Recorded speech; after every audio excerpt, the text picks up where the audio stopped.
তো আসসালামু আলাইকুম, হাই গাইস, চলে এলাম আজকে নতুন একটা ভিডিও নিয়ে ব্লগ। তো আজকে হবে চিংড়ির ঝোল। তো মা চিংড়িগুলো ভালো করে বেছে নিচ্ছে আর আমি ভিডিও করছি, আর ভালো করে নোংরাগুলো বার করে নিচ্ছে। মা এখানে ছাড়িয়ে নিচ্ছে, তার আগে আপনাদেরকে কিছু কথা বলে ফেলি আমি। তো যারা আমার ভিডিও নতুন দেখছেন তারা প্লিজ আমাকে সাবস্ক্রাইব করবেন, আর যারা দেখছেন তারা প্লিজ কমেন্ট করবেন, শেয়ার করবেন, আর যদি কোনো কিছু ভুল থাকলে অবশ্যই আমাকে কমেন্ট করে বলবেন। আর আমার ভিডিও কেমন লাগে সবাই আমাকে বলবেন। মাছটা ছাড়া হয়ে গেল, তারপর মা পরিষ্কার করে সেটা ধুয়ে ফেললো 3 জায়গা করে। আপনাকে আমি একবারই দেখিয়েছি কারণ ভিডিওটা অনেক বড় হয়ে যাবে, এমনিও অনেক বড় হয়ে গেছে। তো এবার মা মাছগুলো ভেজে নিচ্ছে ভালো করে। আর হ্যাঁ, যারা কোথা থেকে দেখছেন আমাকে প্লিজ কমেন্ট করবেন, একটু ছোট্ট করে একটা কমেন্ট করে দেবেন।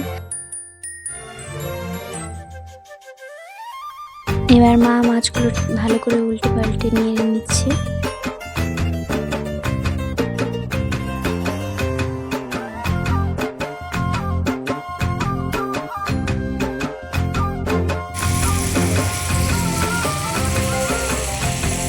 তো মাছগুলো ভাজা কমপ্লিট, এবার তুলে নিচ্ছে মাছগুলো।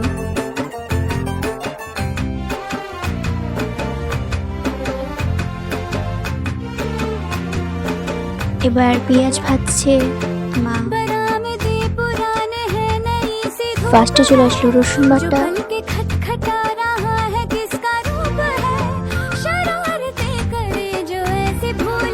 আর জিরে বাটা,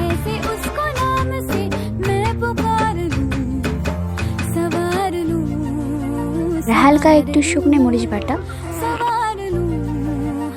আর চলে এলো আদা বাটা, আর পরিমাণ মতো হলদি, আর স্বাদ মতো লবণ। তারপর মা নাড়াচাড়া করে নিল। আর দেখবেন মশলাতে যখন তেল বেরিয়ে চলে আসবে তখনই বুঝে নেবেন যে মশলাটা ঠিকভাবে গিয়েছে। তারপর পরিমাণ মতন জল,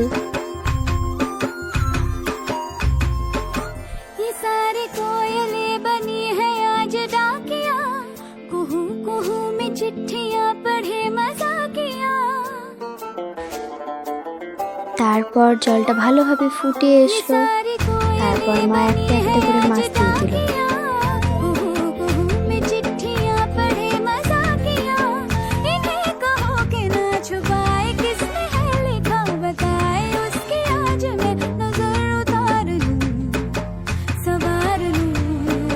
তারপর ভালোভাবে ফুটে নিলে পরেই হয়ে গেল আমাদের চিংড়ির ঝোল। তারপর মাছ দিয়ে করে ঢেলে নিল। তো কমপ্লিট আমাদের চিংড়ির ঝোল। এবার টেস্ট করার পালা, গরম গরম চিংড়ির ঝোল চলে এলো আমার পাতে। তো এবার টেস্টের পালা। তো আমি খেয়ে দেখবো। তো খেতে খুব সুন্দর হয়েছে, আপনারা বাড়িতে বানাবেন। তো আল্লাহ হাফেজ।